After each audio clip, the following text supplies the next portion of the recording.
In this video, I'm going to show you how to use the different functions in Pivot Animator. So you can see here in this pivot, I already have a background added. We can pick up our little stick figure by clicking on the orange dot. If I add another stick figure, I can go over here to our options and I can literally just duplicate the figure that I have, and you can see whichever image is selected is the one that has the red dots, and so you can tell the difference between them. But when you are doing a story, you're probably going to want to change the color of your images or of your stick figures so we can tell the difference between your different characters. So you can see over here we have a little color palette, and I can select a different color, and I have different colored figures now. So if I can change both of them.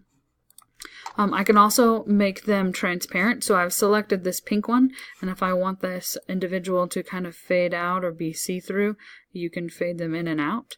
You can also make them larger, so right over here I can make this individual 200 pixels, or I can make him 20. And so we can change the size. You could make them grow. If you were doing, like, say, a Hulk scene or something like that, you could make the stick figure get bigger and bigger. But it is really easy to just be able to type in that little text box. Other things that you can do with these figures is that you can, right now, the pink one is in front of the green one. I can switch them. And so the green one is now in front of the pink one. I can center the figures. I can also flip the figure. So these figures look the same, so if I bring up their arms or change the way that their legs look and I flip them, it's just we can switch in between.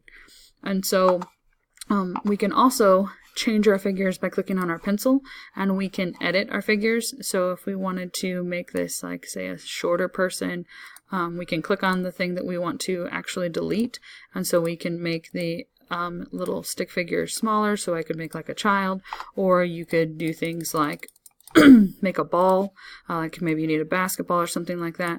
With the circles, I've just clicked once, and as I'm moving my mouse, it gets bigger or smaller. If I click again, the circle will be the size where it was.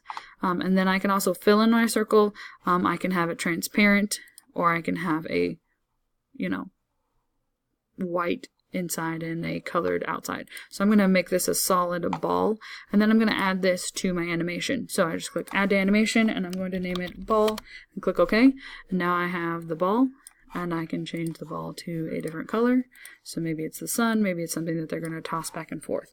Now that I have all the things that I want to start my pivot with, I can click add frame. So when I add my frame, that's the very first image in my pivot. And then I'm going to want to move my characters, maybe make them look like they're walking. So I just added a frame.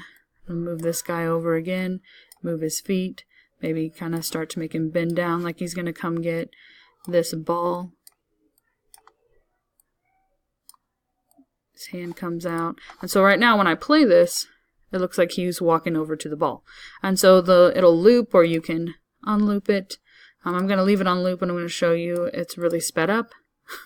You can slow it down so you can see each movement. And then, so that's how you would move your character. Pivot also gives us a couple of characters that we can load. So if I go to File and I click Load Figure Type, I can load an elephant, a cowboy, a clock, a horse, a ladder, a man evolved, a man rotate, and then a realistic man, and then I also have the alphabet. I also have the alphabet. So I have different letters and numbers that I can use in my pivot. Once again, you can also create different things. So you can make a sword, you can make different figures. You can also join figures. So if I wanted the ball and him to be joined, we have our join feature here, and so I'd click on the dot, and so right now I clicked on the wrong place, so now he's attached to the ball, and that's probably not what I want to do. So I click unjoin.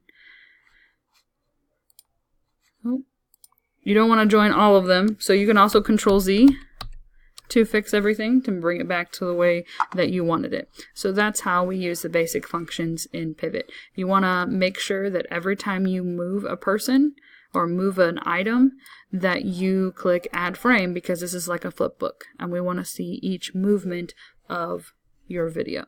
And you also want to make sure that you click File and Save As, and save this in your pivot folder. And I would name this Pivot 1 because this is your first pivot. If it's your second pivot, obviously you would change the name, but this is the actual pivot animation number 1. And so you want to make sure that you save. You can tell whether or not you've saved if you have a little asterisk up here in the corner. If I move this again and add a frame, you can see that I need to save again, and I can do Control S, or I could have done File and Save. Oh, you can also delete a scene, so like maybe this is not the first scene that I wanted to have. I can click the red X and I can delete it, and so now my movie starts from here instead of both of them standing there.